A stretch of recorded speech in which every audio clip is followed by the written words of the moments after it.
الجليس مدى حياتك مصحف. You might be a person who is completely musi, away from Allah subhanahu wa ta'ala, but you see yourself as a muhsin.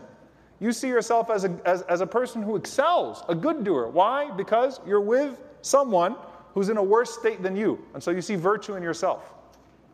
That's a powerful idea. If you're around people with no standards, then your standards are going to fall. Your standards are going to fall. And then you're going to look at yourself and you say, maybe I'm not so bad. Right? I'm ahead of the game. Because if I compare myself to this group of people, then I see that I'm doing really good. I'm doing really well.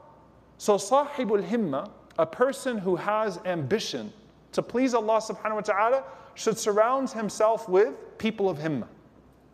People who also have that ambition to please Allah subhanahu wa ta'ala.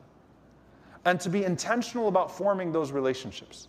And to not be shackled by the standards that have been set by previous friendships and previous relationships. And if you can't see the difference in your heart after being around someone who reminds you of Allah subhanahu wa ta'ala and being around someone who has no connection to Allah subhanahu wa ta'ala, then you're probably not being honest with yourself.